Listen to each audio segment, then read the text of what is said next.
Who remembers? Raise your hand with me if you remember last year we had Brother Stephen Skelton here, and he danced. I mean, he walked around the front. And I think he wore a path in the front. That's why they had to get new carpet, you know. And so it was awesome. He brought with him his original Aitken Bible. Many of you got your photograph taken with that. And of course, last session we handed out these replicas like this one right here to many of the legislators, and it was awesome. It was so well received, and it was so wonderful to go back. Today, I saw 2 more copies of the Aitken Bible in the Capitol building.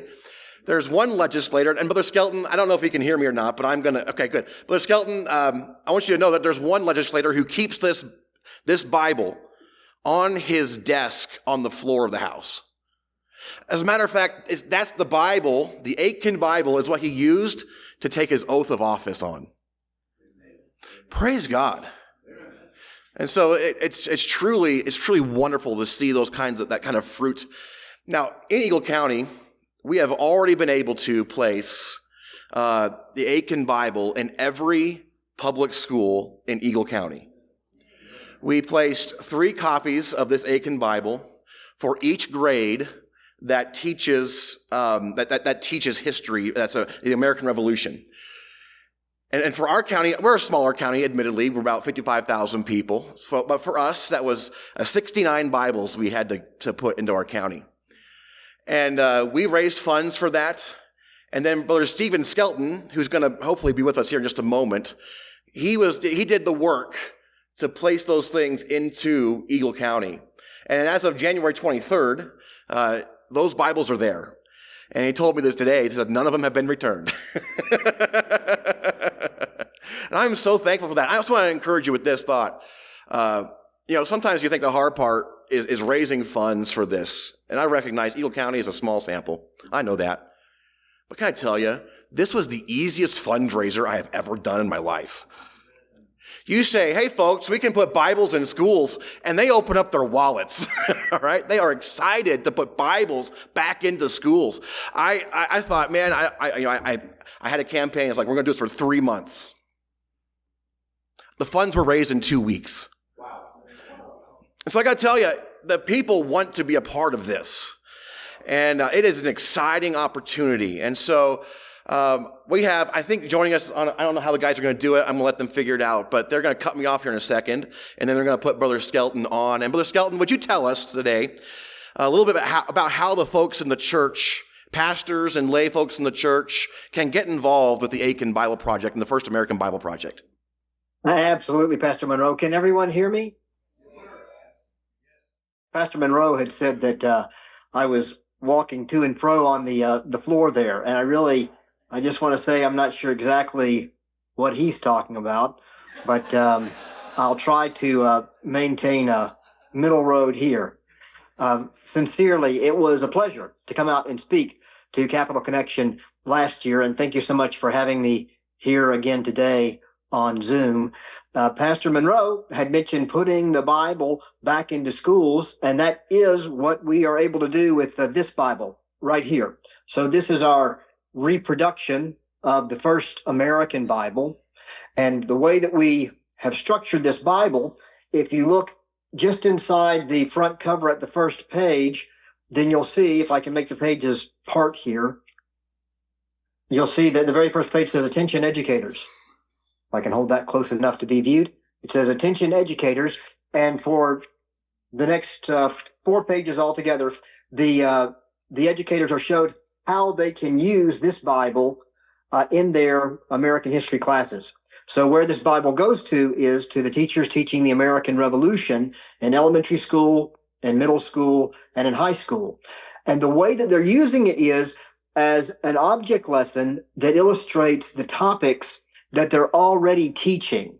So what that means is that all of the states are teaching the American Revolution in a similar way, and they're always covering why. Why did the American Revolution happen? And one of the reasons that it happened is the economic factors of the American Revolution. And so when it comes to the economic factors of the American Revolution, the history of this Bible ties in very well. And the history here in a nutshell is that when the American Revolution began, America stopped trade with Britain. When we stopped trade with Britain, among the many products that we stopped receiving from Britain were Bibles. And so the first printer for the Journals of Congress was a man named Robert Aitken, and Robert Aitken sought to print the first American Bible. It's the first English Bible made in America, the first King James Bible made in America, the first English Bible made for schools, and that's appropriate. It was printed 6 years after the Declaration of Independence and 5 years before the Constitution. It's got a whole bunch of history that the teachers then can use to illustrate the topics they're already teaching. And what I mean by that is when the teachers are talking about the why of the American Revolution, they'll talk about those economic factors. You'll all recall that the phrase that lit the fuse of the American Revolution was no taxation without representation. It was an economic complaint. And then of course there were all of the taxes they levied on us, and there were the boycotts that we used to push back against those taxes. One of the most famous boycotts was the boycott of tea, resulting in the Boston Tea Party, pouring all that tea into Boston Harbor by the Sons of Liberty. And then finally we get up to the embargo, which is the complete cessation of trade. So as the teachers are teaching through those topics, they're able to say, students, today we're going to talk about international trade items between colonial America and Great Britain. And here we have an international trade item between colonial America and Great Britain, which is what this Bible was at the beginning of its story. Here, students, take it, pass it around, open it up, read from it. Yes, it is the only Bible approved by Congress, as we put on the back here, the only Bible approved by Congress, as well as the other outstanding facts. But the teachers are using it as an example of an international trade item between colonial America and Great Britain. A little bit later, they'll talk about domestic trade. And this is where Made in America began. And here again, they say, students, this same object lesson applies to a domestic trade item, because a little later in its story, it became a domestic trade item, made in America, sold in America. Here, students, take it, pass it around, open it up, read from it. It is, yes, the only Bible approved by Congress, but we're using it as an object lesson for a domestic trade item. It's also an act of the Congress of the Confederation, in fact, is the Congress that approved this item.